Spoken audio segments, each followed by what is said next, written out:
Microfones abertos! Estamos aqui mais uma vez com mais um Nerd Vieira, o podcast. Um mês depois do último que teve. E vocês estão se perguntando qual que é o número desse? Eu não sei. Tá escrito aí na thumb, tá escrito aí no título. Então conferem aí o número do podcast, né? Esse aqui é o podcast, né? O Nerd Vieira só. Aquele do Spotify, vamos deixar em off por enquanto, sabe? O Nerd Cinematográfico, ele está em off. Vou reformular ele certinho. Falei que ia trazer de volta, vou mesmo, mas por enquanto ele tá quietinho lá na dele. E aí também já sigam aqui nas redes sociais, tem aqui todas as minhas aqui na descrição. E vocês estão aí na descrição, já tá aí as redes sociais do convidado. E também já se inscreva, ativa as notificações, o sininho aí, né, da Discord. E também já comenta aí embaixo alguém que você queira que apareça aqui, que eu entre em contato com a pessoa. Falei aqui do convidado das redes sociais que dele estão aqui na descrição. E hoje o convidado de hoje é o Covaton, que eu sei lá por que raios eu salvei o nome dele no WhatsApp como Crovaton. Eu não sei por que eu salvei desse jeito. Cara, eu achei conceito. Já vou acionar os advogados falando, alô, galera, registra Crovatum, que gostei da sonoridade. Mas vamos dar, gente. Oi, oi. Sou eu, Covatum, falo de animações, principalmente no TikTok, mas em todas as redes aí. E hoje a gente vai falar daquela empresazinha que tá causando um bafafá, né? Porque lançou recentemente um filme que eu ainda não assisti e pretendo assistir só quando for lançar no Disney Plus, que é a Pixar. Hoje a gente vai citar aqui, tipo, defeitos, qualidades da Pixar e todos o que tá acontecendo com essa empresa, né? Que marcou a infância de muitos, né? Enfim, primeiramente, vamos já traçar aqui a linha do tempo, né, o Cova? Vamos assim, traçar. Toy Story 3 foi considerado o melhor filme da Pixar, por muitos.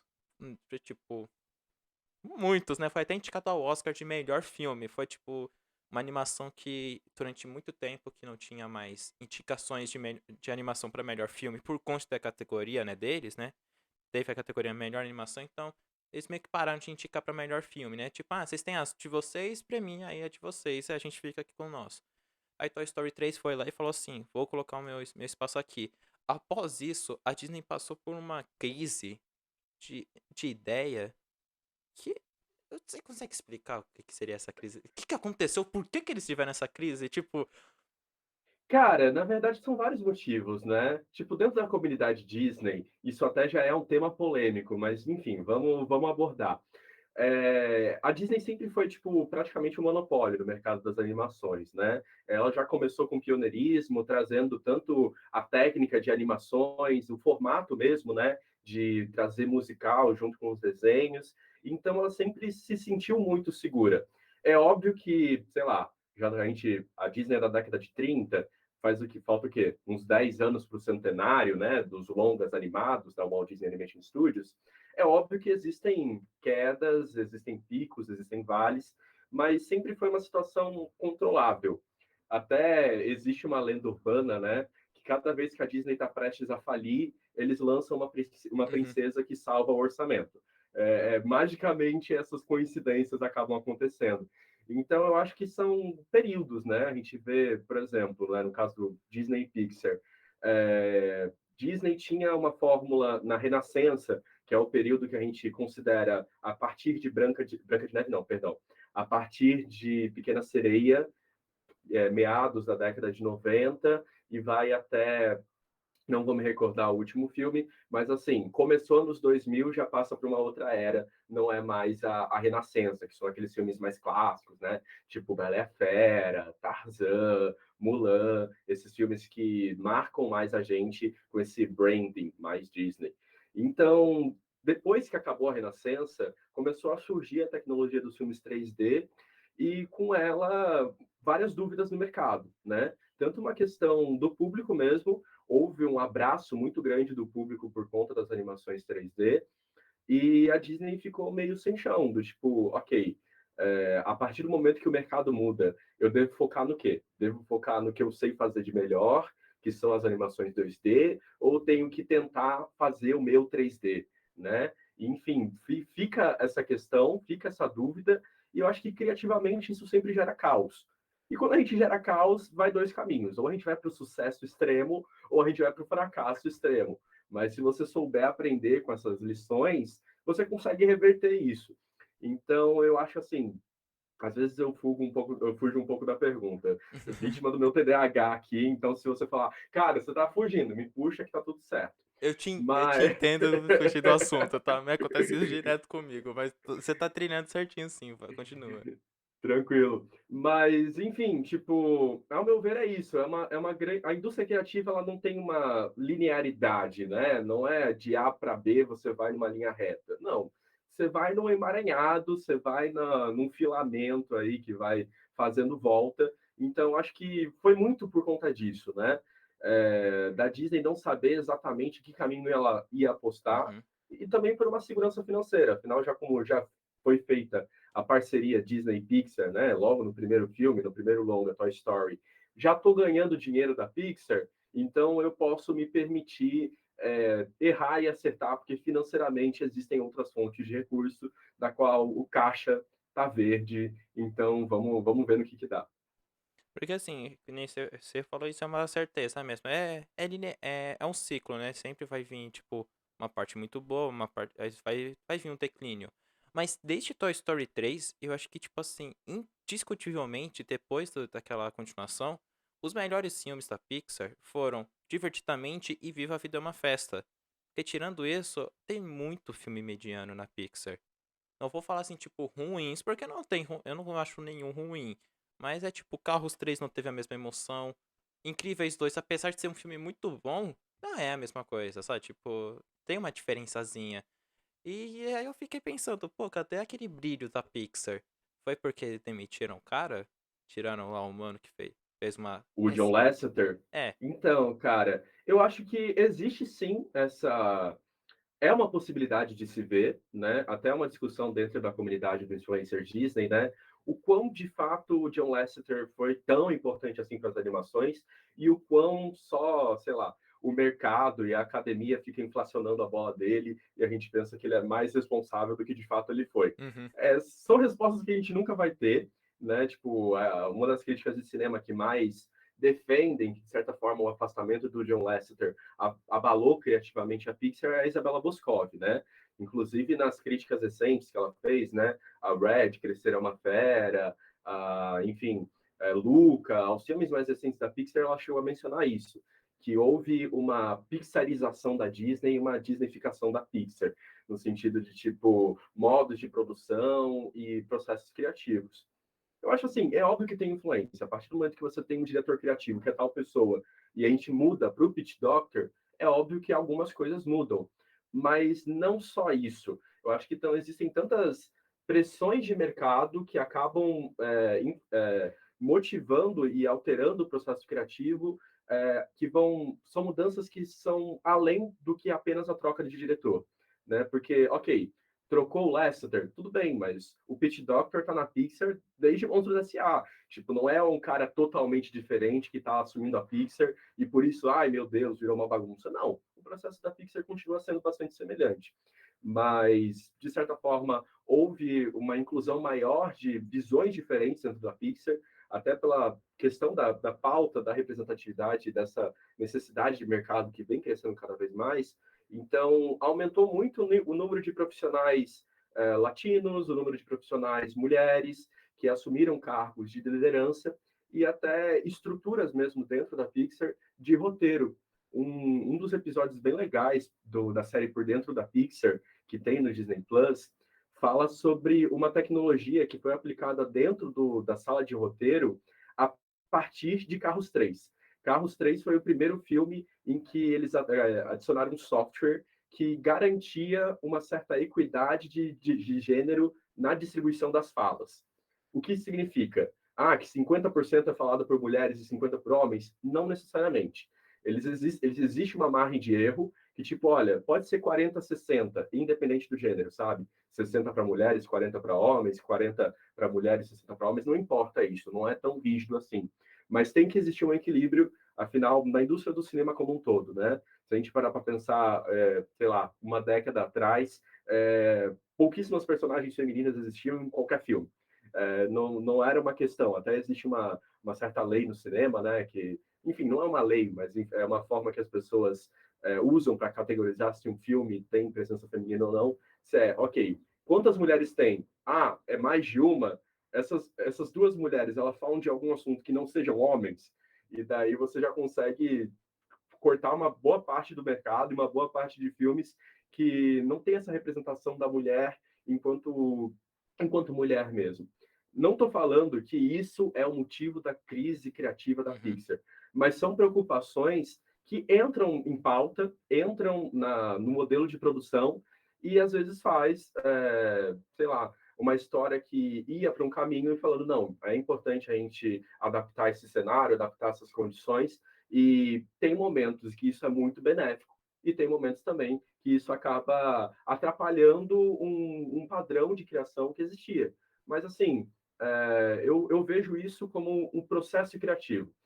Pode ser uma fase mais ou menos criativa? Pode ser, é uma possibilidade. Mas eu acho que a longo prazo isso se restabelece e a gente, com o tempo, se a gente dá tempo à Pixar, a gente vê a Pixar voltando a fazer filmes de sucesso. Tipo, sucesso no que eu digo crítica, no que eu digo aquela coisa que realmente marca e cria cultura pop, né?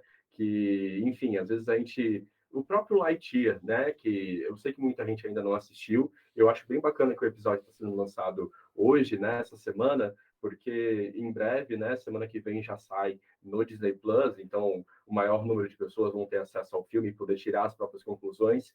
Mas uma coisa aqui, trazendo a Isabela Boscov de volta, né? uhum. Que dá para a gente perceber em Lightyear, é que antes a Pixar criava cultura pop. E agora a gente vê a Pixar fazendo um recorte cole de cultura pop. E isso é tão nítido que, inclusive, tem vários YouTubers que fizeram já vídeos de easter eggs a respeito do filme, que as falas do filme Buzz Lightyear são as mesmas falas que o boneco teve em todos os filmes e curtas do Toy Story. Ah, não. Isso é verdade. Tipo, é um recorte e cole. Tipo, é óbvio que existe sim outras falas que foram criadas, mas se você me parece muito que tipo pegaram o roteiro de todas as obras de Toy Story que existiram, recortaram as frases do Buzz e ficaram numa mesa comprida, como se fosse um quebra-cabeça, sabe? Essa aqui encaixa aqui, essa aqui encaixa aqui. O que, sei lá, de um lado, eu acho uma estratégia criativa, de fato é. Você criar um filme recortando frases de outro, é interessante o processo. O resultado é bom? Não. Mas a tentativa é interessante. Eu digo que é interessante. É óbvio que, tipo, ao meu ver, né, Lightyear não foi um filme feito com a vontade que a Pixar teve de fazer Lightyear. É mais uma vontade do que o rato tem, né, o Mickey, né? A Disney não... E quando eu falo Disney, né, eu não estou falando de Walt Disney Animation Studios, eu estou falando Uhum, dos executivos, certo. né, da parte comercial que está, inclusive, dentro da própria Pixar, né? Não se trata de falar que, tipo, ah, não, é a Disney e a Pixar. Não, são os executivos, seja lá onde eles estiverem. Afinal, Toy Story é uma franquia de um sucesso comercial absurdo, e é tão nítido isso que você, na sua cidade, vai em qualquer loja de brinquedos da sua preferência, você vai encontrar um corredor destinado para brinquedos de Toy Story, independentemente da época do ano. Pode ter um filme lançado de Toy Story, pode não ter, vai ter essa prateleira. Ou seja, é uma franquia muito lucrativa. Então, mercadologicamente falando, é uma necessidade de fazer esse filme e esse assunto estar em pauta o tempo todo. E, enfim, essa necessidade de mercado, de fomentar a marca Toy Story, acaba assim. Tem momentos que ela acaba atrapalhando a criação, porque eu acho que a Pixar poderia estar criando histórias novas, em vez de só inflando esse passado áureo, mas como é lucrativo, temos que inflar. Então fica esse tremor, assim. Então, eu tenho uma pergunta que é assim, é a seguinte. Lá por 2015, 2016, a Pixar veio com um anúncio que chocou todo mundo. Que foi o seguinte anúncio: após as nossas continuações que estão programadas, não lançaremos mais continuações, somente histórias originais. porque aí, no caso, as continuações programadas que eles tinham quando eles anunciaram isso era Toy Story 4, que sinceramente. Ai, eu tenho sentimentos mistos por essa animação. Enfim. E Os Incríveis 2 foram as duas últimas. Ah, e Carros 3, né? Que tinha lá programado também. Aí depois disso, eles não fizeram mais nenhuma continuação. Eles falaram assim: vamos focar só em história original. Que aí começou a vir com Divertidamente, com Um Bom Dinossauro. Nossa, agora vai ser osso lembrar que é muita. Viva a Eu vou Vida. até abrir o site aqui para a gente fazer aquela colinha bonita, mas pode ir Sim. falando. Aí tem Viva a Vida é uma Festa, Soul, Hatch, Crescer uma Fera.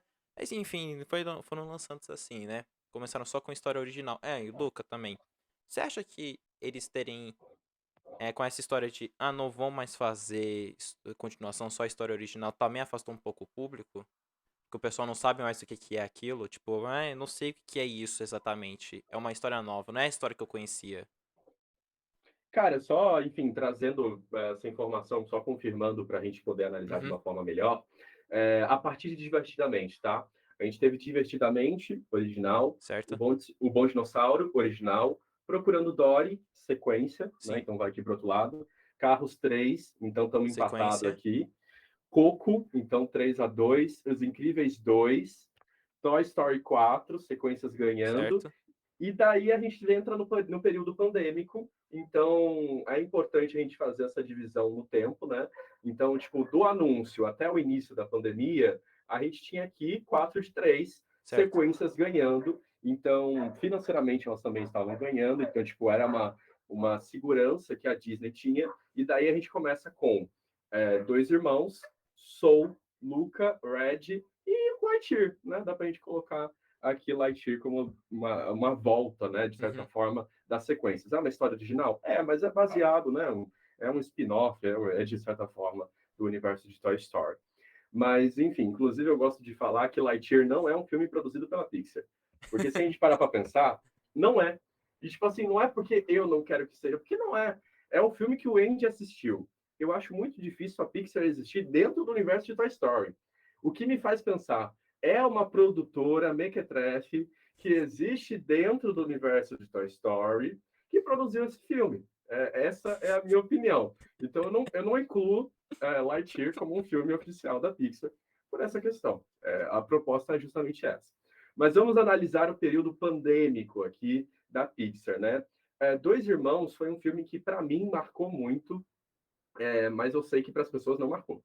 Tipo, para mim marcou ao ponto que eu tenho um boneco aqui. Vou pegar aqui o boneco para ilustrar. Eu tenho um boneco do Barley aqui, que eu acho ele bem bonitinho, inclusive, bem feito. Inclusive, quando eu achei para vender, eu achei tipo, meu, preciso comprar esse boneco, porque nunca vão dar a atenção que esse filme merece, então eu acabei comprando para uhum, que eu achei que fosse uma oportunidade única.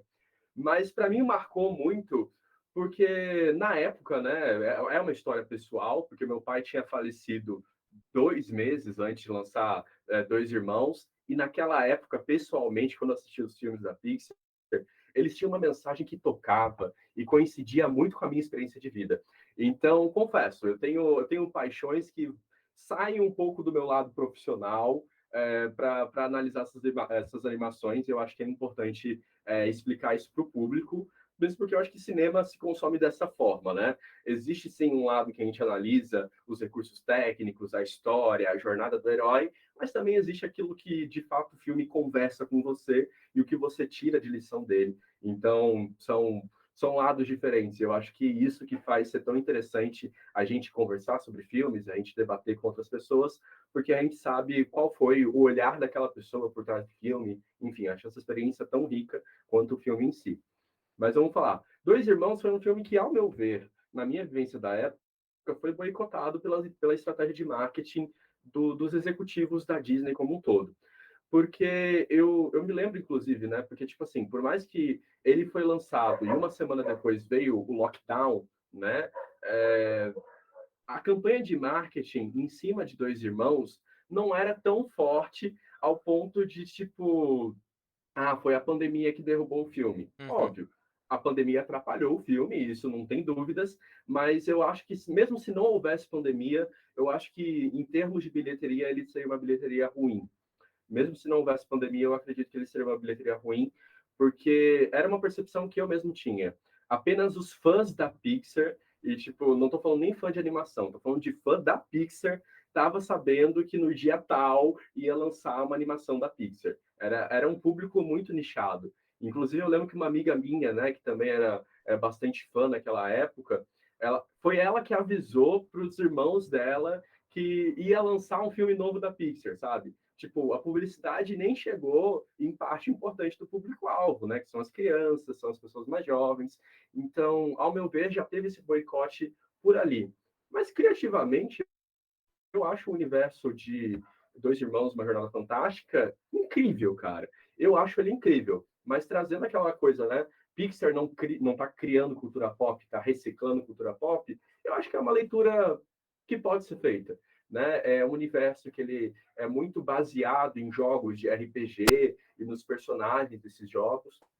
Então, de uma certa forma, eu entendo, está tendo mais uma reciclagem do que de fato a criação de algo novo.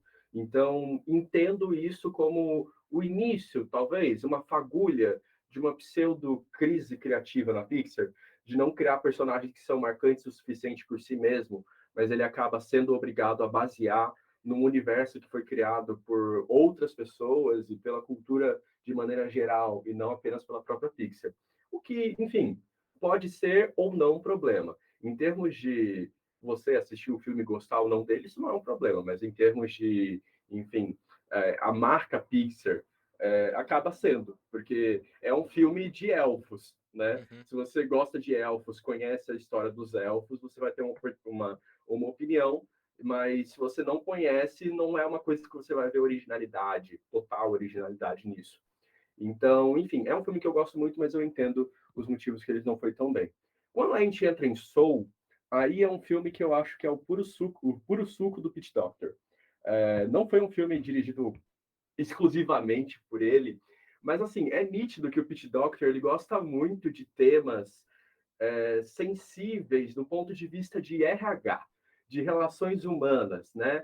De tipo, meu, vamos falar sobre a morte, sobre como que a gente lida com a efemeridade da vida, etc. E foi um filme que eu lembro que ele foi estreado no Disney Plus, né?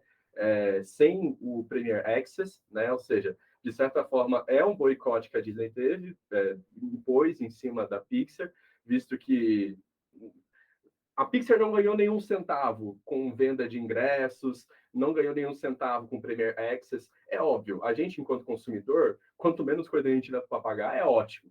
Mas em termos de negócios, para a empresa, isso não é tão legal. Então, fica uma energia dentro da própria Pixar do tipo, velho, a gente é tão reconhecido, todo filme que a gente faz é indicado e leva ao Oscar. Por que a gente não merece ter o Premier Access e Mulan o live action merece? Por que a gente não merece e Cruella merece? Sabe? Tipo, fica criativamente isso abala um pouco a produção do conteúdo. Acho que talvez essa crise criativa também tenha essa justificativa. Do tipo, velho, talvez não estão dando valor pra gente, e quando você isso é inerente do ser humano, né? Se você não se sente valorizado, você não entrega 100% do que você pode entregar. Quanto é que antes de lançar Lightyear, né? Quando foi lançado Red sem Premier Access, né? Direto no Disney Plus, existia, né? Pelo menos segundo informações de jornalistas especializados em Disney, existia um movimento dentro da Pixar de pedido de demissão caso Lightyear não fosse exibido nos cinemas.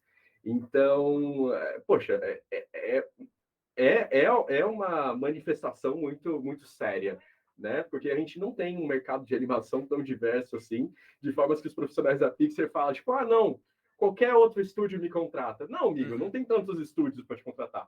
Então, se essas pessoas chegam a pedir demissão, é que de fato elas não estão se sentindo valorizadas de forma alguma, né? Então, tipo, isso também abala. Mas quando a gente fala de Soul, inclusive, se eu estiver falando demais, pode me cortar, pode fazer outras perguntas, tá tudo certo, cara. Vai seguindo, vai seguindo.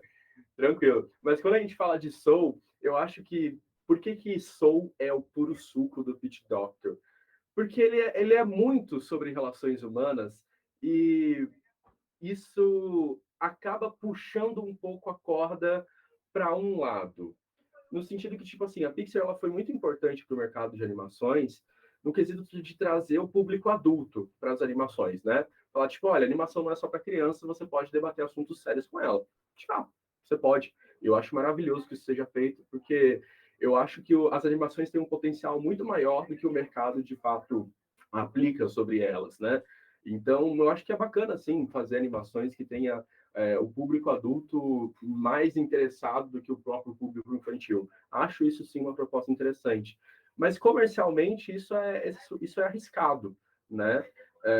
A gente teve o lançamento de Soul e ele não teve, por mais que ele foi distribuído de graça, praticamente, ele não teve o impacto financeiro e cultural que Trolls 2 da DreamWorks teve.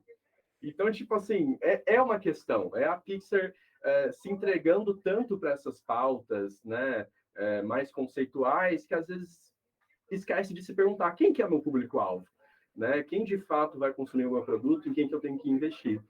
Então, eu acho que isso, enfim, isso foi um dos problemas possíveis que a gente pode analisar desse cenário, tá? Enfim, começaram a chegar uns vizinhos aqui, a minha linha de raciocínio foi para casa do caixa-prego. Mas, enfim, pode concluir essa parte da resposta. Então, quando você citou aí, tipo, dois irmãos, pra mim, o que afetou mesmo a bilheteria deles foi a questão de marketing, porque a gente sabia, e justamente também a pandemia, que veio bem no momento assim de tipo, tá tudo sucesso. Opa, tá vazando o áudio aí dos vizinhos. Tá vazando. Então, quando você cita aí o Dois Irmãos, a pandemia desfavoreceu sim um pouco a bilheteria de Dois Irmãos, mas o marketing foi totalmente, eu considero um dos podraço, é tipo o shoyu da distribuição da Pixar.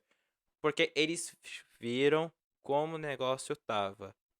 Não dava já o negócio falando assim, ó, pode tá ruim.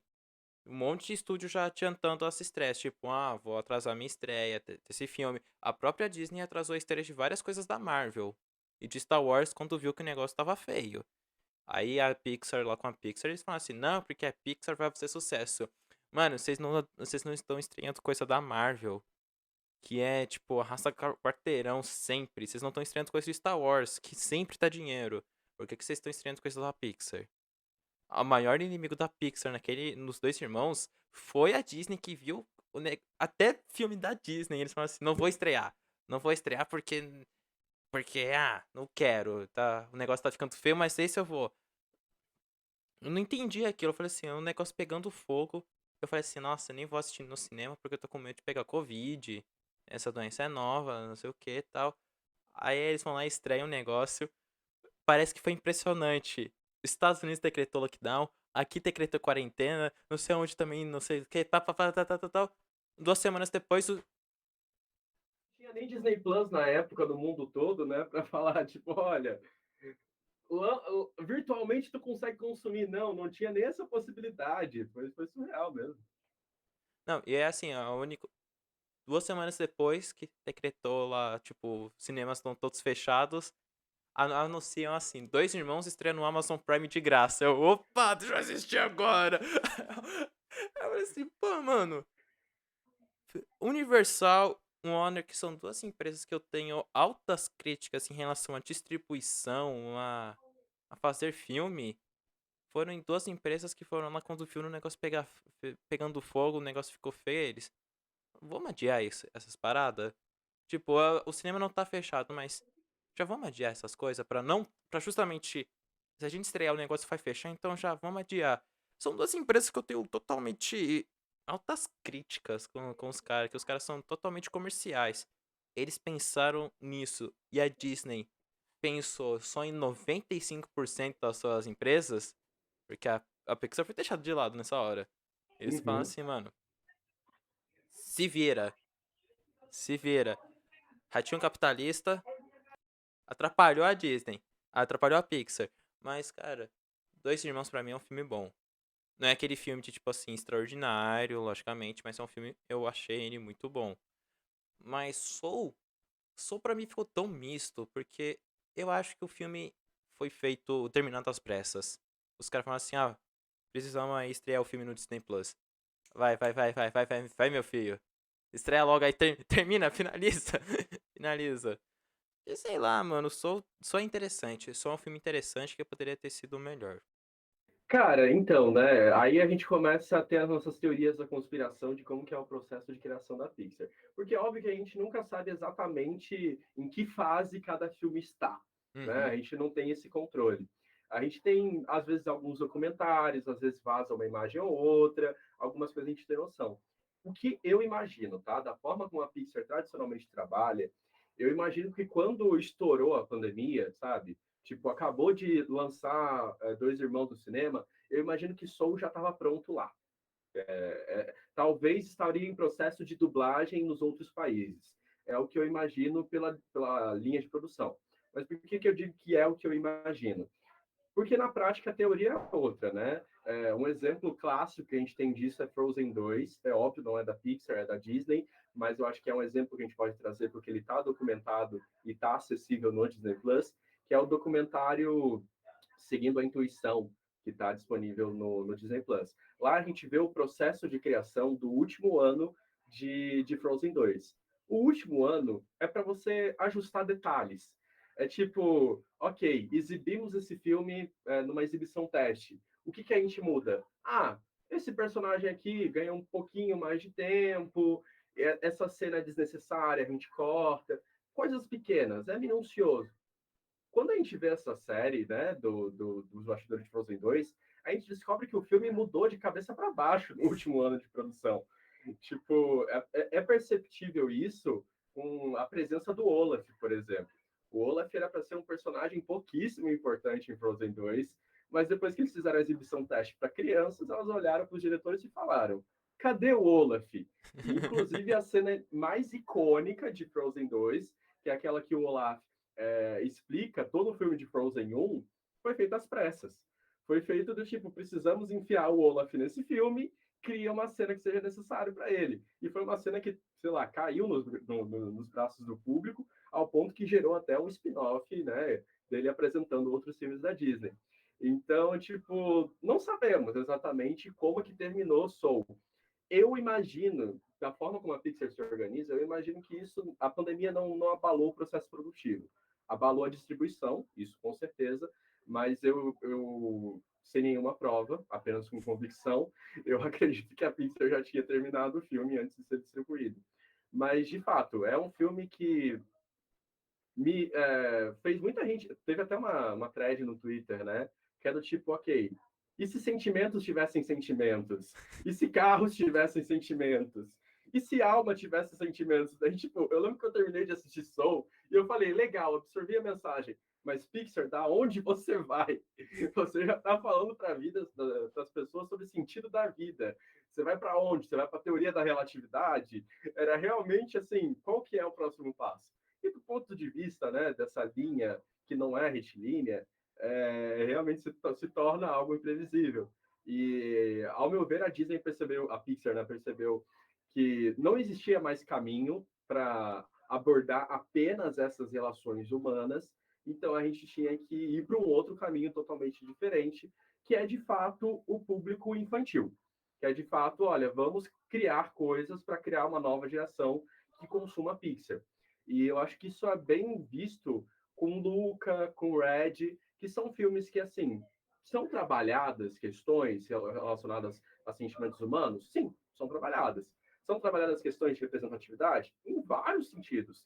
Tanto no sentido de etnia, né? No sentido de, poxa, é um povo italiano, é um povo chinês imigrante nos Estados Unidos. Existe essa tendência, que também já existiu em Soul, né? No quesito de tipo, olha, são homens negros em Nova York e a cultura deles, né? Inclusive aquela cena que a gente tem no Barbeiro, que é uma cena muito importante em termos de representação, em termos de mostrar a cultura dessa galera.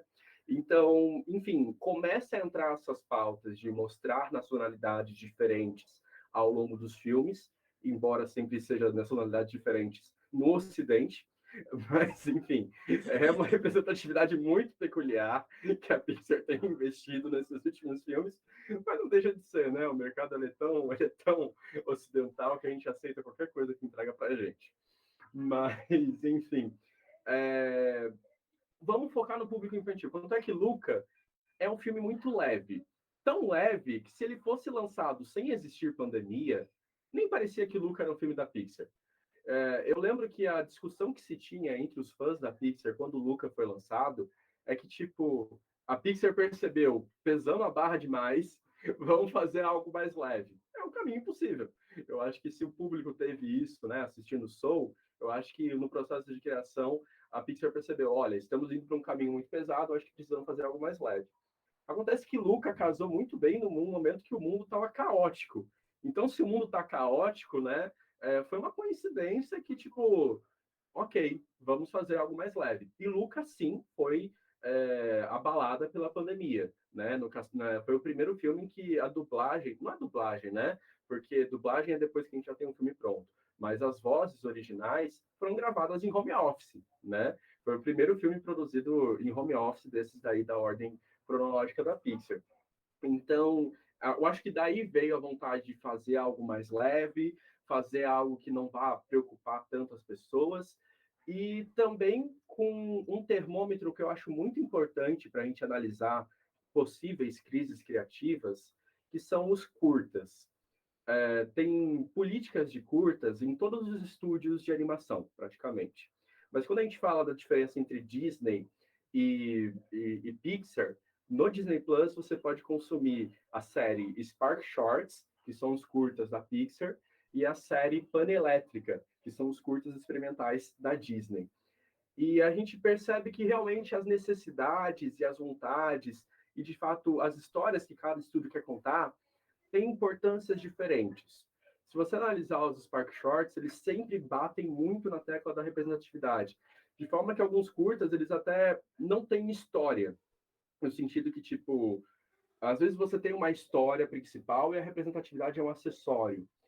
Quando a gente fala dos Spark Shorts, às vezes a representatividade é a história principal. Ele é o foco. Quanto é que, sei lá, um dos curtas, que eu acho extremamente sem graça, mas eu entendo que o processo criativo foi baseado apenas na representatividade, sem pensar numa história por trás, é Nona, que é a história de uma idosa mexicana que quer assistir uma luta enquanto a filha, a neta dela, quer brincar com ela. É um curta que ele tenta te passar uma lição de moral, mas ele não consegue, porque ele é muito falho. É do tipo, poxa, a senhorinha só quer assistir a luta dela. Ela não tem o pay-per-view, ela não consegue assistir depois. Ela tem que assistir na televisão. E daí a neta fica atrapalhando a avó assistir a luta, que ela só vai ter essa única oportunidade.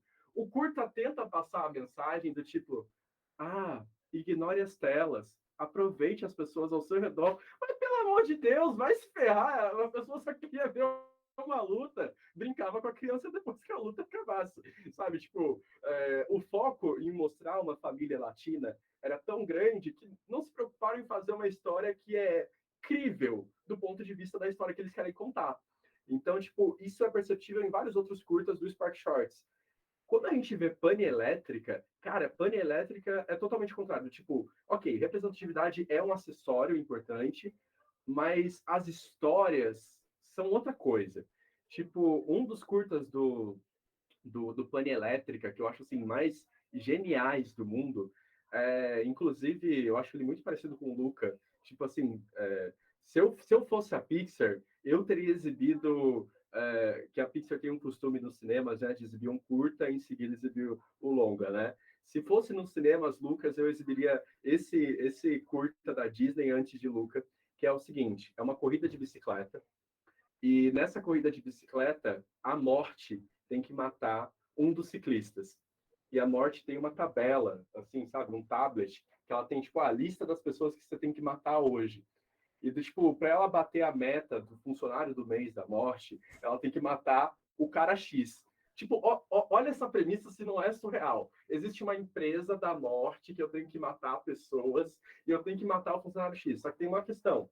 Se você mata a pessoa errada, você perde um ponto. E você tem que matar duas certas para você recompensar. Nossa senhora.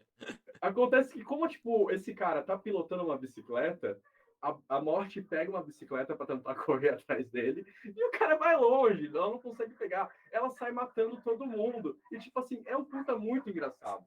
Tipo assim, é muito bem feito, uma ideia muito criativa. Que, de fato, olha os cachorros falando que eu falei, né? Mas, enfim, é um curta muito bom. É um curta muito bom. E daí eu percebo, analisando esses curtas, que criativamente a Disney está se sentindo mais livre para fazer filmes com premissas mais disruptivas, sabe? Cara, ai, você falou muito bem, agora eu fiquei até sem, tipo, sem ter que falar. Mas o. Mas assim, é. Você falou uma coisa que foi. Que era uma coisa que eu queria falar há muito tempo. Sobre a representatividade.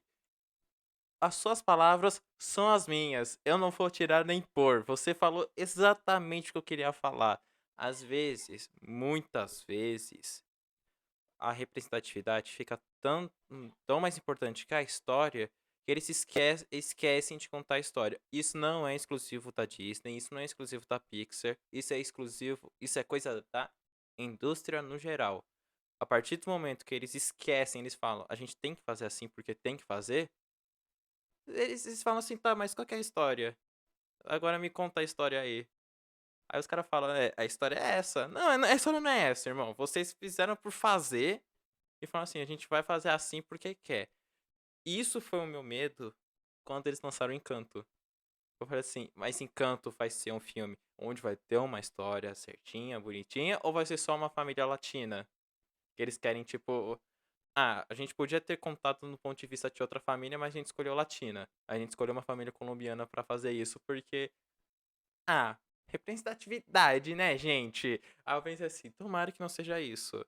Quando eu vi o filme, eu falei assim, muito bem, tá certo, adorei o filme. É uma das melhores animações que a Disney lançou nos últimos anos.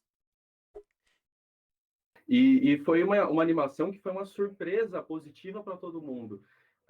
Porque, assim, por que eu digo que foi uma surpresa positiva? É óbvio que eu vivo num cenário cercado de pessoas que gostam muito de animações e buscam muito sobre esse assunto. Mas eu sei que o mundo não é assim. Não é que nem os filmes da Marvel, por exemplo, que quando está prestes a lançar Vingadores, todo mundo só fala de Vingadores. E se você falar de qualquer outro filme no Twitter, você vai falar sozinho, porque as pessoas estão ocupadas falando de Vingadores, sabe? Tipo, não é assim. Vai lançar, tipo, Mundo Estranho em novembro, a próxima animação da Disney, e assim, as únicas pessoas que sabem o que está por trás de Mundo Estranho é a galera da crítica especializada, da qual eu faço parte. Público em geral acha que Mundo Estranho é aquela revista da Editora Abril, sabe? As pessoas não pegaram qual que é a vibe desse filme. E Encanto tinha essa vibe. Tinha essa vibe de ninguém tá falando. Só tinham dois públicos que falavam. Eram os fãs da Disney e os fãs do Lin-Manuel Miranda. Eram só essas pessoas interessadas no filme. Então, e principalmente porque teve, no período pandêmico, né? A Disney também foi abalada pela pandemia. E a gente teve Raya e o Último Dragão, que é um filme maravilhoso. Nossa, muito bom. Eu acho ele lindo e eu acho inclusive assim, no Oscar do ano passado, o meu preferido era Raya. Por mais que eu goste muito de Encanto, eu bati na tecla de Raya mesmo sabendo que ia perder, porque, enfim, né? A gente sabe que o sucesso comercial influencia muito as premiações da academia. Então, enfim, eu batia muito na tecla de Raya porque ele é muito bem feito, mas a pandemia abalou esse filme, né? No Brasil ele até foi lançado no cinema, mas ninguém assistiu, né? Tinha Premier Access e ninguém ia pagar 70 pila para ver uma animação que mês que vem ia ficar de graça. E até quando ela ficou de graça, não gerou esse burburinho, por escolhas artísticas, né? Porque, enfim, aí que a gente entra um pouco na possível discussão da pixarização da Disney. A Pixar, né, quando ela entrou no mercado, ela falou: a gente não vai seguir a fórmula Disney de musical, porque a gente acredita Sim. que as histórias não precisam ser escravas de uma música. As histórias elas podem ser importantes por si só. E tipo, se uma música casar ou não, ótimo, mas não vai ser nossa prioridade. Então, de fato, você pensa em Pixar, você pensa nas histórias. Tem músicas? Amigo, estou aqui. Ok, uma música. Coco, a vida é uma festa. Você tem lá Remember Me, mas assim, não é uma coisa que. Pô, não, pera, antes de você continuar, você tá esquecendo da Pode. melhor música de todas. corra, senão o bicho pega. Mano, como você esqueceu de mostrar essa. Manda esse treco de volta, senão o bicho É isso, pega, com exatamente. certeza, cara, com certeza. Não, isso aí foi uma falha, um lapso de memória aqui. Mas a gente vê, de certa forma, é até uma zoeira, né, que eles fazem. Do tipo, mano, já que obrigam tanto, a gente está falando de um período inicial da Pixar, né? Então, já que obrigam tanto a gente a fazer um musical, vamos fazer um musical de zoeirinha na história do filme? Eu imagino muito o Pete Doctor, sabe? Desenhando assim, falando, ok, então, eles querem música? Vai ter. Pronto, eu imagino, porque a força do ódio, eu acho que ele é o maior motor da criatividade que existe. É, mas, enfim, voltando a falar de Raya, né? Raya não tem música. E, enfim, criativamente isso não abala o filme, mas comercialmente abala. Principalmente quando a gente está falando numa época em que TikTok é muito importante para o mercado, em que música faz um filme se tornar cada vez mais é, compartilhável, né? Porque as pessoas fazem as danças, fazem os memes, é, ouvem no looping, né? Baixa, pega a música no Spotify, pega a música no YouTube, fica ouvindo em looping. Sem falar que música é uma coisa que dá vontade de ver de novo, né? Raio e Último Dragão. Gostei de Raio e Último Dragão? Gostei. Mas quando eu saí do cinema, não me deu vontade de assistir o filme de novo. Quando eu saí do cinema de Encanto, mano, me deu vontade de comprar outro ingresso e falar, não, agora eu quero ir, porque agora eu conheço as músicas, eu quero cantar junto, sabe? Tipo, dá essa vibe. E foi, sabe, tipo aquela vibe de criança que gosta de uma história que se sente segura e quer assistir repetidas vezes. Encanto faz isso magicamente, e muito por conta da forma como utilizou as músicas para contar essa história. Raya não tinha essa muleta, né? Então, Raya não deu essa sorte, mas tem uma proposta muito interessante. Então, existem características de Pixar ali que, enfim, não foram valorizadas tanto por questões pandêmicas quanto também por questões artísticas. Mas estamos falando de Pixar, vamos falar de Pixar, né? Depois que eu falei de Luca, que foi um filme mais leve, a gente tem Red, que é uma fera, que é o primeiro filme totalmente dirigido por mulheres. Eu acho que é bacana a gente ressaltar isso, porque, poxa, são o quê? Mais de 20 anos de história e não teve um filme totalmente dirigido por mulheres? Não. A gente teve Valente, que começou com a direção de uma mulher, mas ela, do meio para o filme, do final do meio para o final da produção, ela saiu dessa responsabilidade. Então, enfim, tipo, nunca tivemos um filme na Pixar até então que, tipo, olha, começou sendo feito por mulheres e vai terminar sendo feito por mulheres. Chegou a Domichi com a ideia de fazer, transformar o curta Bao, que inclusive é um dos curtas mais lindos da Pixar, assim, né? Eu, inclusive, me lembro muito de uma experiência que eu tive no cinema assistindo Bao, que por mais que o curta seja emocionante, para mim ele teve uma situação engraçada, porque, enfim, ele foi lançado antes de Os Incríveis 2. Estava eu no cinema, e eu costumo ir no cinema sempre no dia da estreia, e se possível em horário comercial. Porque, enfim, a gente que é influenciador, tudo vagabundo, pode assistir um filme em horário comercial no cinema sem nenhum problema. Não é que nem a população brasileira que trabalha e não consegue se dar esse luxo. Mas Saudades aquele. disso, saudades. Agora eu tenho que assistir no final de semana. Exata, e é horrível, porque eu fui assistir no final de semana com um monte de criança ao meu redor. E com todo respeito às crianças, mas assim, se tivesse um ingresso do cinema, sabe, animação child free, eu pagaria. Tipo, quanto que é o ingresso? É o triplo do valor? Eu pago. Eu quero assistir animação só com outros adultos ao meu redor. Eu quero ter esse direito. Enfim, uma coisa extremamente estúpida que eu estou falando, mas por que eu estou ressaltando tanto isso? Porque eu estava assistindo, fui assistir Os Incríveis 2, passou o Curtabal, e no Curtabal, para quem não assistiu, né, fazer aqui um resumo, é a história de uma mãe com um filho, e ela é tão super protetora com esse filho que ela vê esse filho como um bolinho de arroz. E ela protege ele, não deixa ele crescer, fica extremamente preocupado. Quando tem a primeira namorada, sabe, tem ciúme da namorada, várias questões de super proteção que a gente vê nesse curta. E daí o ápice, né, dramático desse filme é quando ela tá tão envolta por esses ciúmes que para proteger o filho, ela pega o bolinho de arroz e come. Na Eu hora que ela. lembro, eu lembro desse curto, eu ri muito nessa parte.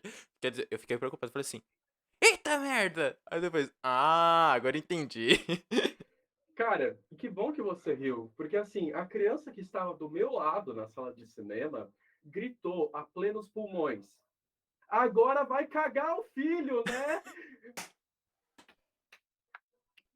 A parte Ai, dramática meu desse Deus. curta foi para casa do caixa-prego. Ninguém mais conseguia prestar atenção, porque o cinema inteiro estava rindo, e rindo assim, de se afogar de dar risada. Enfim, esse foi o primeiro curta da Domichi, fez um sucesso absurdo, ganhou Oscar e me deu essa história para contar toda vez que eu estou numa roda de bar. Mas, enfim, quando ela fez esse curta, o Pit Doctor chegou para ela e falou: que legal, parabéns. O que você quer fazer aqui agora? Ela falou: olha, eu tenho vontade de transformar essa premissa da mãe imigrante chinesa canadense, quero transformar essa premissa num longa. E o Pete falou: cara, vai que é tua. Pega, a ideia é boa, vai e faça. E é isso que de fato ela fez, né? A gente vê uma questão de superproteção que ela é muito bem trabalhada no filme de Red Crescer é uma Fera. E, enfim, tem esse lado de criar uma história sobre superproteção e sobre uma visão que até então a gente não tinha, pelo menos do lado de Hollywood, né? De tipo fazer de fato um filme que fale de como isso é pesado e como isso é pesado em famílias de cultura chinesa, né? Tipo, eu não entendo muito de cultura asiática no geral, eu posso até estar falando uma besteira, mas assim, eu acho que uma das cenas que mais me tocaram no filme de Turn Red é quando ela se descobre panda, a família, para ela não se machucar, tira toda a mobília do quarto dela, deixa ela só com um colchão, e ela começa a praticamente se mutilar para virar uma menina normal, né? Então, tipo, é um imagético que vem muito daquela cultura dos samurais, sabe? De, tipo, se chicotear cada vez que eles cometem uma coisa errada. Existe um termo técnico para isso. Enfim, eu sou ignorante o suficiente para não lembrar desse termo técnico. Mas, assim, é uma prática que existiu em povos asiáticos e trazer isso dessa maneira, a gente percebe, nossa, como isso para essa cultura é ainda maior do que para a gente. Porque eu acho que, assim, todo mundo conhece ou já vivenciou uma experiência de pais superprotetores.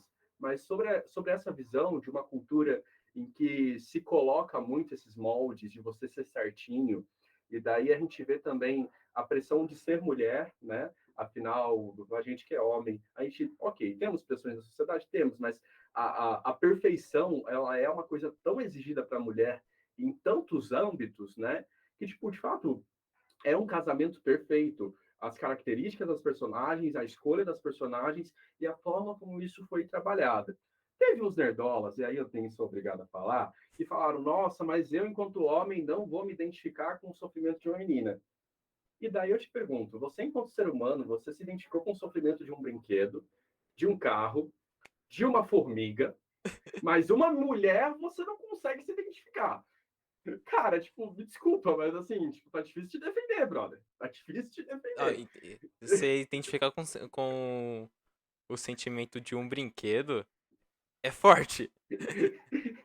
Tipo, cara, sabe, tipo, você conseguiu se identificar com o sentimento de um garfinho de plástico, mas quando chegou na mulher, falou: não, aqui pra mim é demais, eu só consigo até aqui.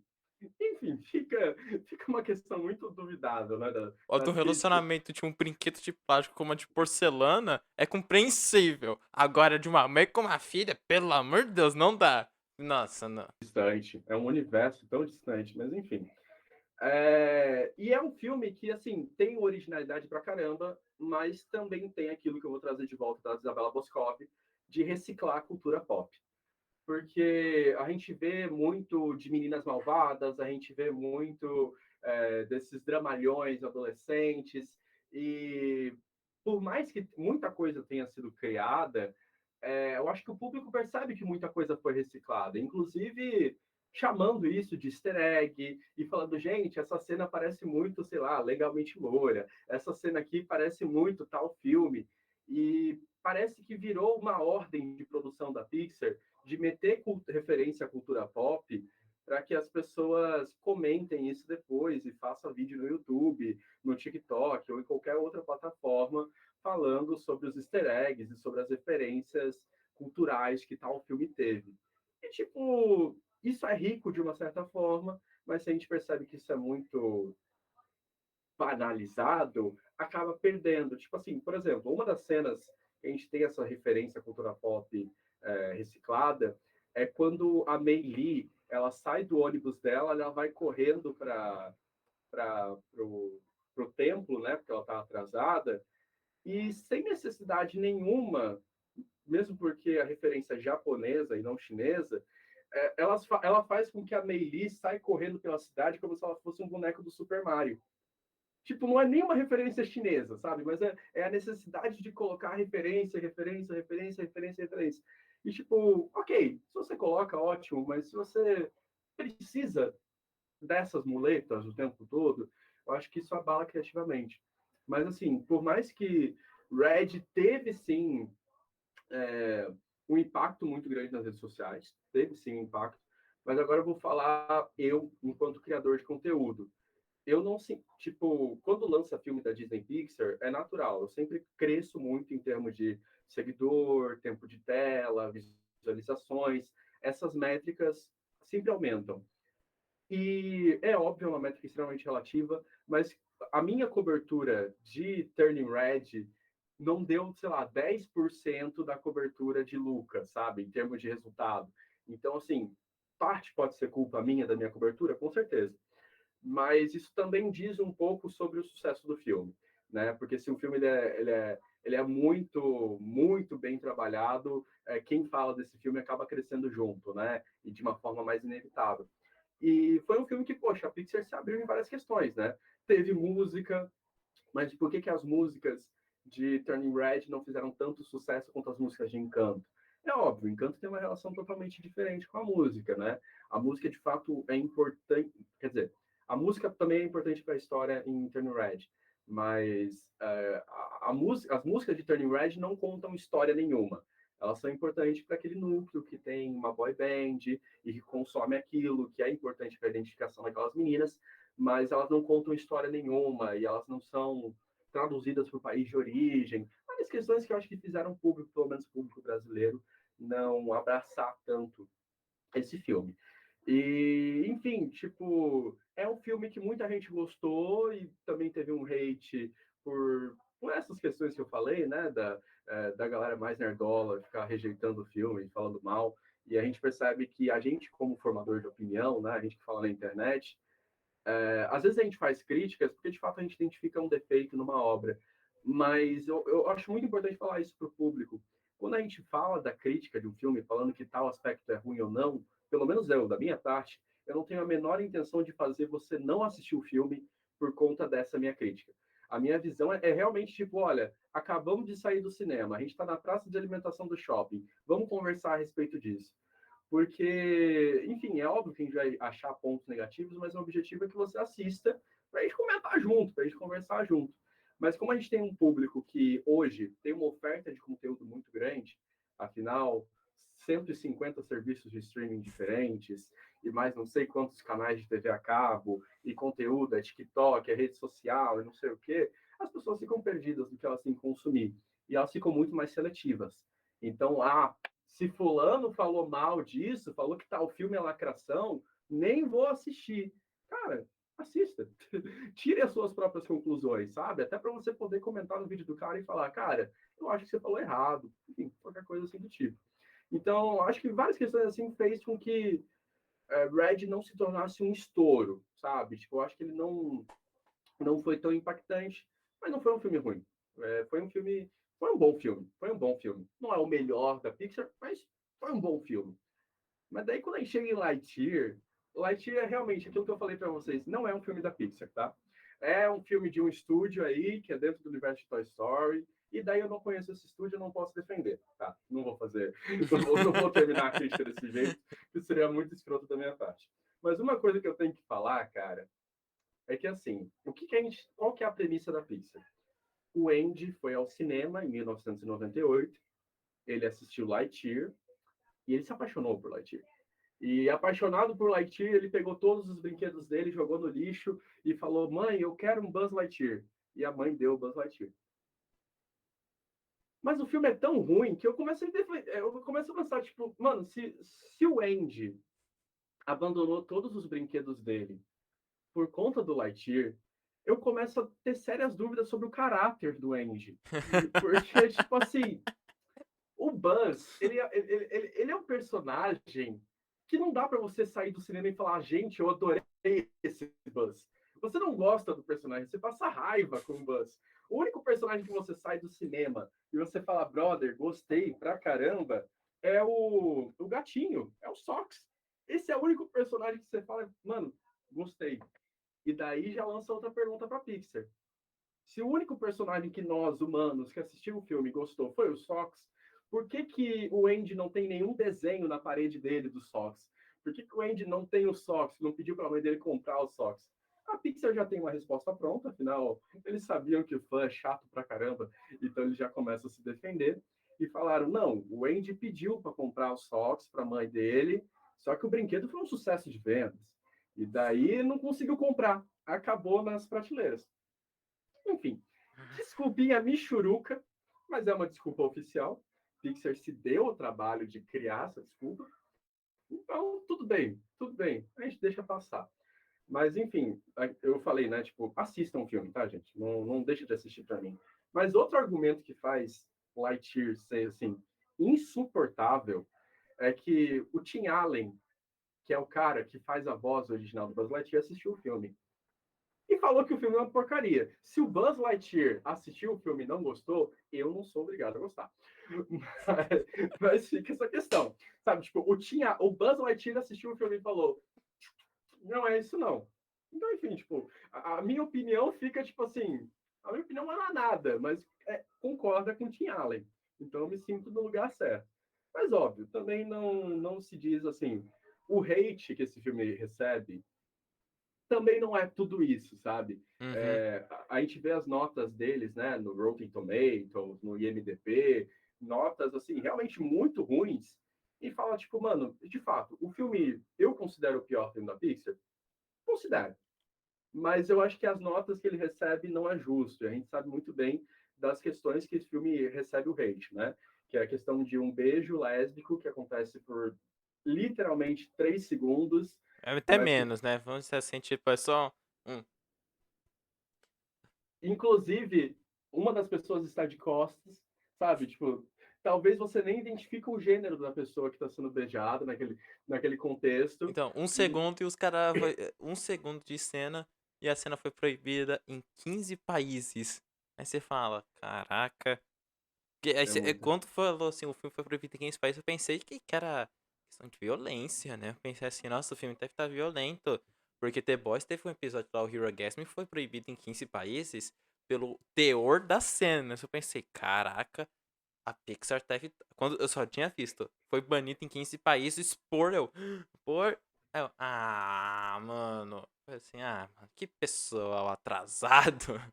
Não, demais da conta, demais da conta. Isso só faz a gente refletir de fato o quanto o mundo tem para evoluir, né? Enfim, não vamos bater muito nessa tecla, não. Uhum. Mas eu acho que foi interessante a gente falar a respeito disso. Mas, enfim, quais são os pontos que eu acho interessante de Lightyear, né? Lightyear bebe muito da fonte de Up Altas Aventuras, para quem for assistir, né? Eu acho que é até uma coisa para você olhar. E por que eu falo que o personagem do Buzz ele é tão detestável? Porque se a gente adaptar os moldes de Up Altas Aventuras para Lightyear, a gente percebe que o Lightyear ele é o Sr. Frederiksen. Ele é o Carl. Ele é o Carl. E por que eu digo que tem esse formato? A própria estrutura do filme, né? Ele começa mostrando as viagens no tempo e as viagens no tempo se enquadram de uma forma muito semelhante com aquela abertura do filme Up. Sabe? Que o tempo vai passando, eles vão crescendo. Isso acontece com Buzz Lightyear e isso acontece com o Carl e a Ellie, né? Que o tempo vai passando. E assim, na mesma proporção de tempo, se isso acabou no minuto 15, a passagem de tempo do Buzz Lightyear também acabou no minuto 15. E, enfim, eles ficaram tão preocupados em fanservice, mas o fanservice ele é tão importante, né, nesse filme do Lightyear, né, em termos de processo criativo, que eu acho que ele realmente abalou a história. Tipo, quem é fã de Star Wars, quem é fã desses filmes, né, de ficção científica, em termos de easter egg, essa pessoa vai se divertir muito. Inclusive, enfim, um dos meus trabalhos enquanto TikToker que cobre animações é fazer a cobertura dos easter eggs. Ou seja, saiu o filme no cinema, eu assisto o filme, o que eu consegui anotar de easter egg que eu peguei, eu anoto num caderninho na sala do cinema e eu Uhum. falo: o filme começou 1 da tarde? Ok. 1h27 eu vi uma coisa no canto superior direito que pode parecer tal coisa. Sabe, tipo, eu faço essas anotações e daí eu fico lutando, procurando torrent, adoidado, para ver se eu acho os easter eggs para poder fazer vídeo, porque a galera adora easter egg da Pixar, né? É realmente um trabalho que a Pixar tem historicamente. Eles sempre tiveram essa cultura. Mas, enfim, o filme se baseia muito em easter egg. Não os easter eggs tradicionais da Pixar, mas easter eggs para agradar esse público de sci-fi. Tanto é que, tipo, easter eggs tradicionais da Pixar, né, como a bola da Pixar, o código A113, eu não encontrei e eu também não achei pessoas que encontraram. O código A113, eu encontrei uma pessoa que acha que encontrou. Porque, enfim, o A113 antes era fácil você encontrar, porque de fato estava escrito A113 em qualquer placa de carro. Antes Uhum. era muito fácil. Hoje não. Hoje é A porque tem um átomo e átomo começa com a letra A e dali ali tem um número romano que ali é 100 e ali é 13, sabe? Tipo, realmente hoje o A113 é um código muito difícil de achar. É, em Red Crescer é uma Fera foi mais fácil, que foi no ingresso ali, inclusive aparece 2 vezes. O mesmo PNG que eles usaram do ingresso nos créditos, eles usaram na cena da propaganda de televisão. Então eu achei muito preguiçoso esse A113. Mas em Lightyear, é aquela coisa, eu realmente sou rígido demais com a Pixar. Eu sou rígido demais com eles. Mas em Lightyear, ou eles esconderam muito bem, ou eles simplesmente não colocaram. Até, sei lá, carro do Pizza Planet.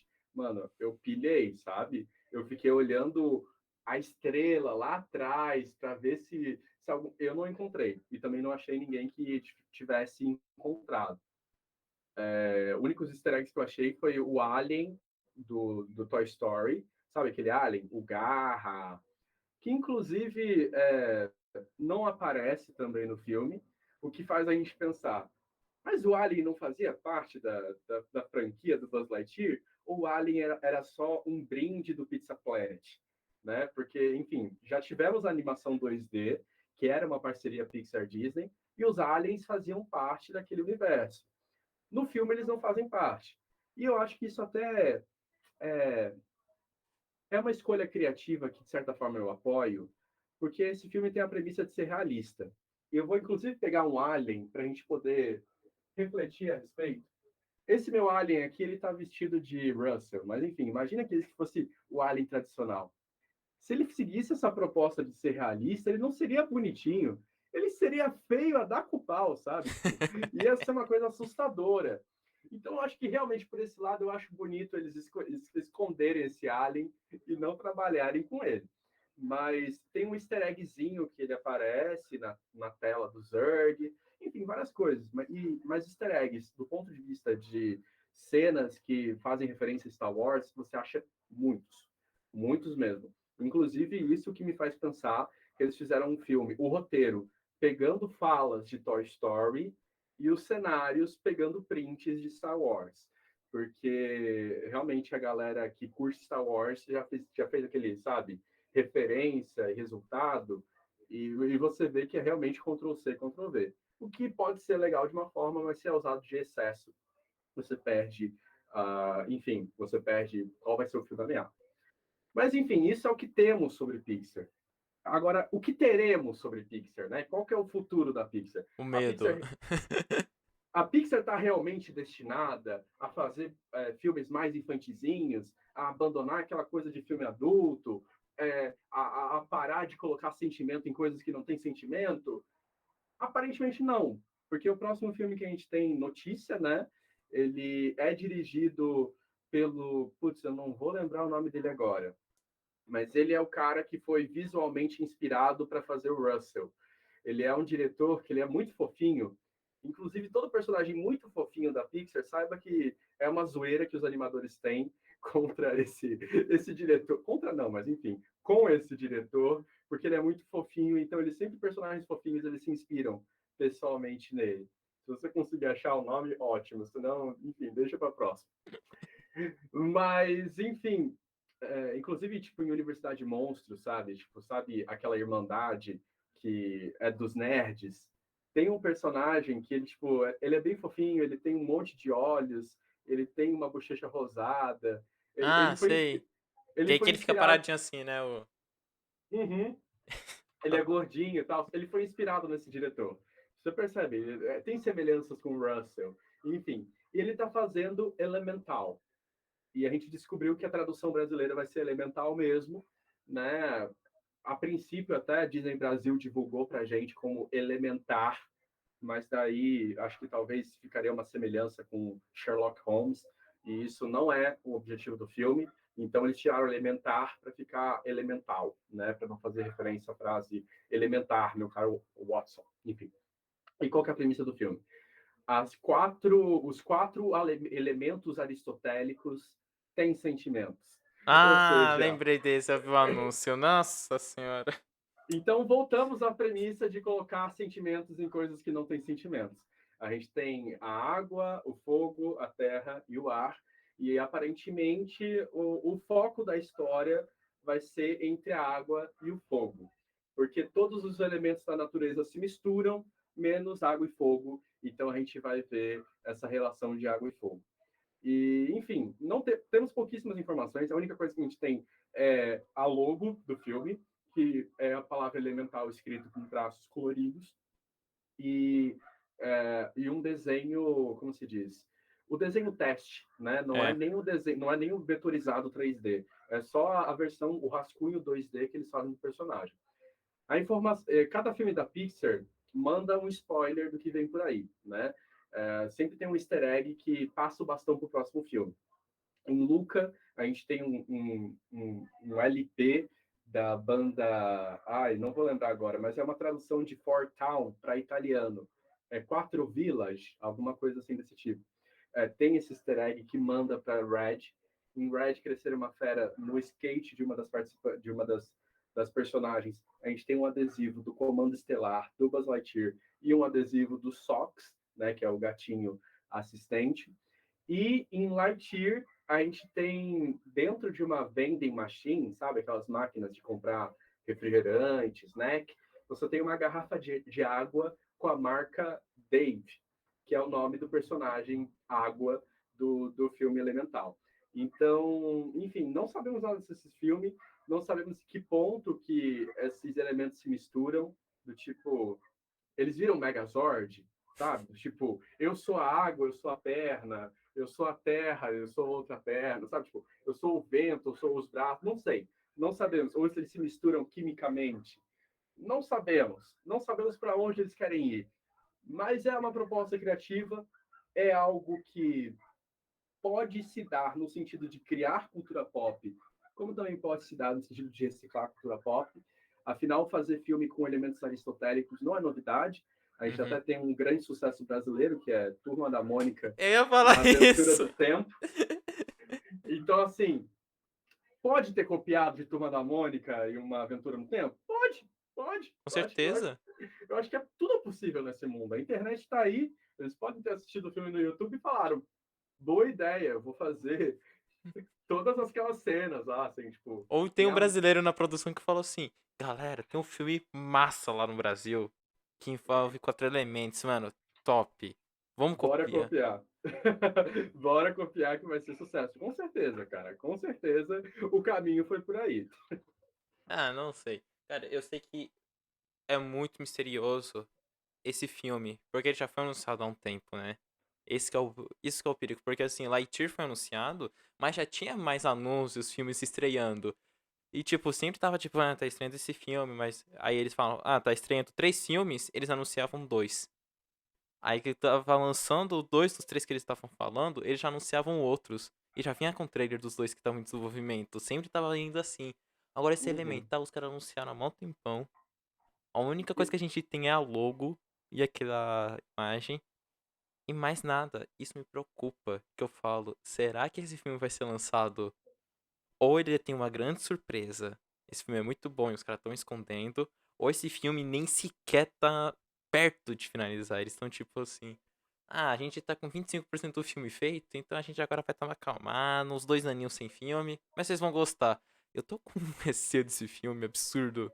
e assim, se a gente parar para pensar na linha de montagem Pixar, esse filme foi totalmente feito em era pós-pandêmica. Tipo, Turning Red, pelo menos teve um ano, sabe? Sem pandemia, que foi feito, sabe? Tipo, Sim, teve um respiro. Elemental não teve nada. Elemental, acho que a reunião de briefing para fazer esse filme tava, no pô, Meet. foi no Meet, foi no Zoom. Então, tipo, a pandemia, principalmente no cenário de animação, porque nos filmes live action as coisas são mais rápidas, né? Nos filmes de animação é 5 anos para cada filme, né? 4, 5 anos para cada filme. Então, acho que daqui 8 anos a gente ainda vai falar: mas esse filme foi lançado depois da pandemia. Em 9 anos a gente vai falar: não, as coisas já se estabeleceram.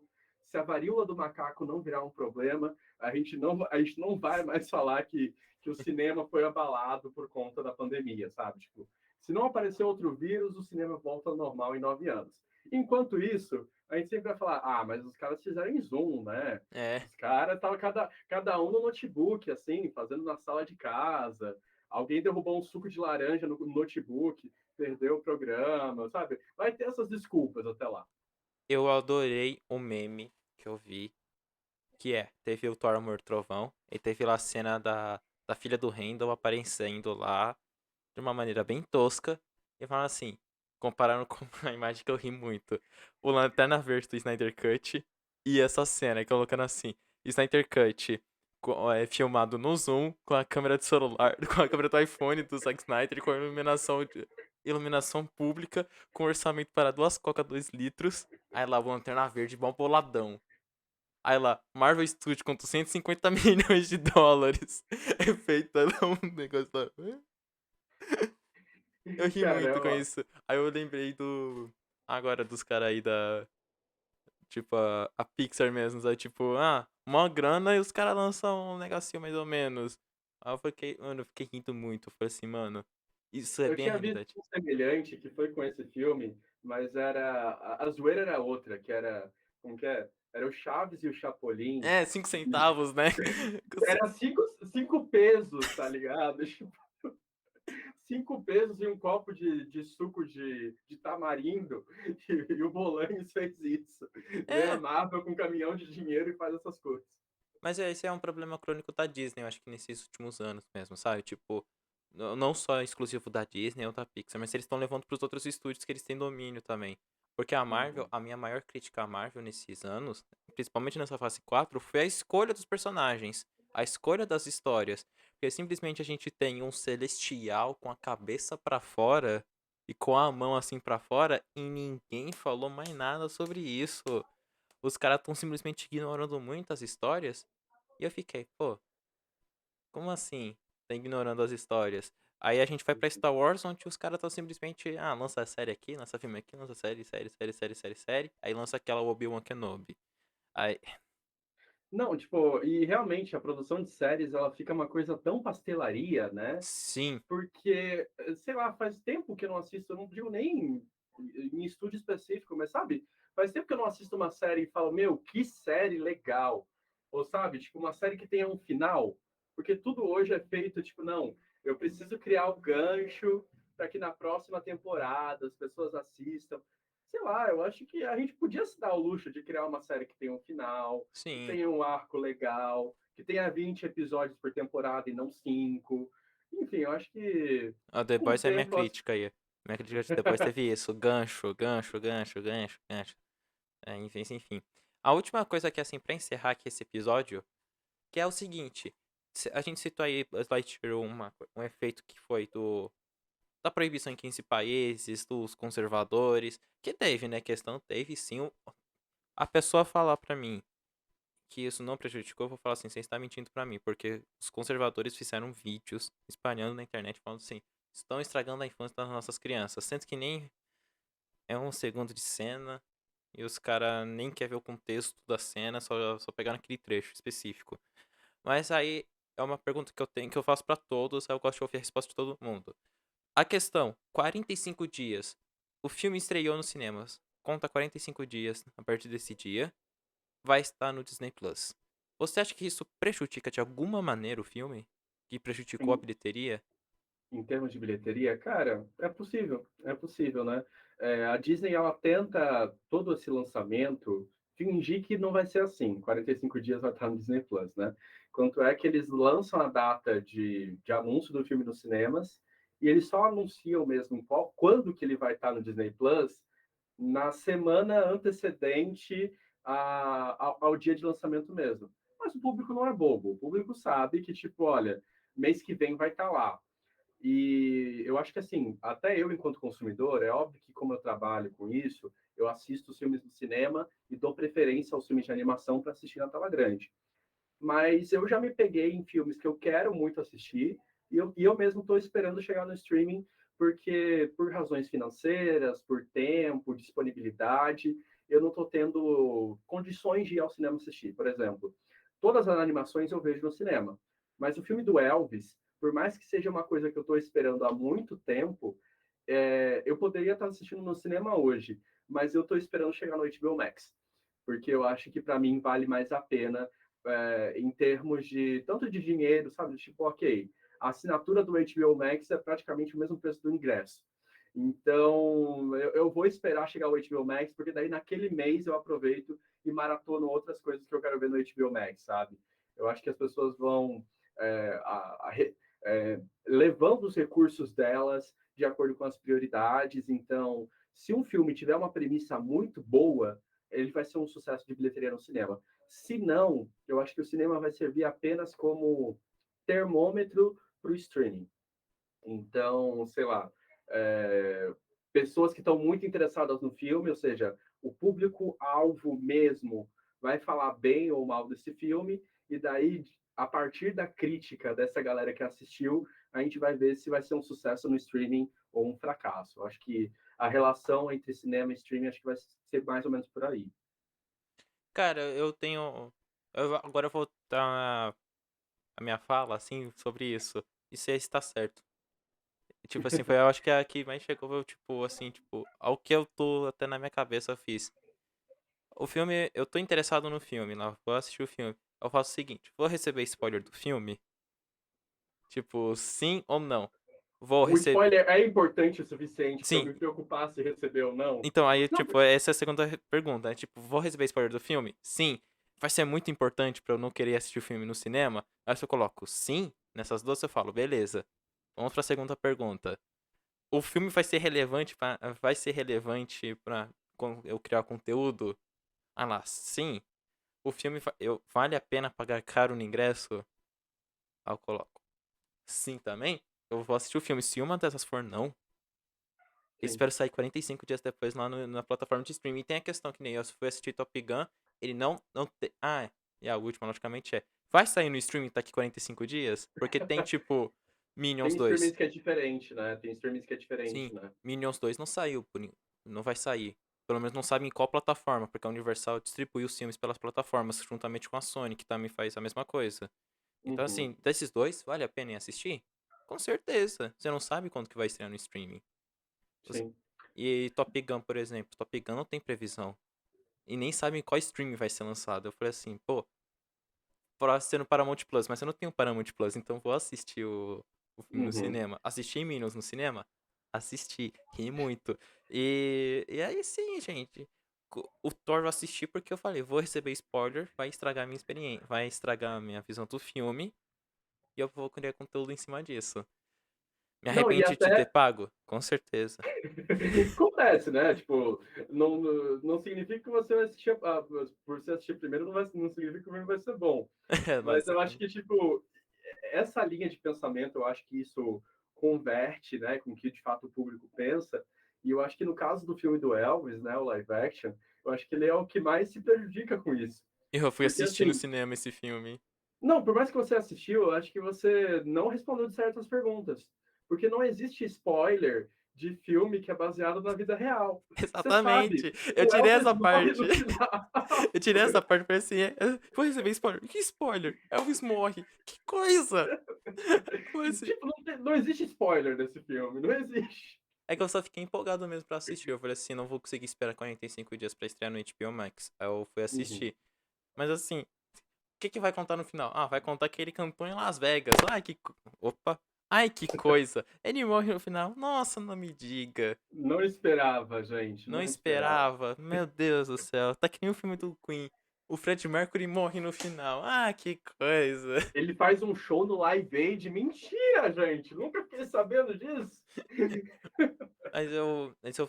Os do Elvis, as suas primeiras perguntas nem foram cogitadas. Mas eu pensei Uhum, em fazer conteúdo pro filme do Elvis. Mas uhum. aqui, aí, tipo, gravei o de Miss Marvel. Essa crítica de Miss Marvel. Fiquei tão cansado que que eu tinha trabalhado a semana inteira que eu falei assim, quer saber? Deixa o Elvis de canto, não.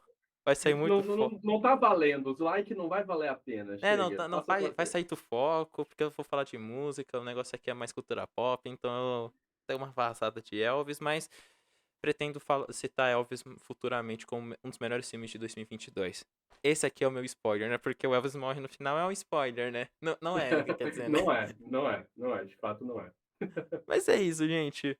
Tá, estamos encerrando por aqui o episódio, mas antes das minhas considerações finais, ô Cova, dê as suas considerações. As minhas considerações finais é que, tipo assim, o cinema não existe. Você pode tomar spoiler. E aqui, cara, aqui é um negócio que você não. Eu ia fazer uma relação com o final do podcast e o final do spoiler, mas acabou que quando eu fui desenvolver o raciocínio, eu percebi que a ideia que eu tinha pensado de antemão não é tão interessante de falar assim. Ou seja, o meu final ficou uma porcaria. Eu só agradeço você de ter essa paciência de assistir a gente até o final. Muito obrigado. E vai me seguir nas outras redes, também segue o Nerd Vieira, que eu sei que você segue aqui no YouTube, mas procura ali no TikTok, que também faz um conteúdo maneirão lá. E beijão para todos vocês, galera. As redes sociais do Cova estão aqui na descrição, juntamente com as minhas redes. Esse podcast no Spotify, vocês podem acessar, mas tá parado. Eu vou voltar com ele, tá, gente? Não é o Nerdfeira Podcast, isso aqui é exclusivo do YouTube. É mais um videocast. Tá aqui também, se inscrevam, né? Portanto, vocês também se inscrevam, curtam o vídeo, ativem o sininho da Discord e comente aí quem vocês querem para para um próximo episódio. Eu espero então vocês numa próxima. Valeu! Falou, galera.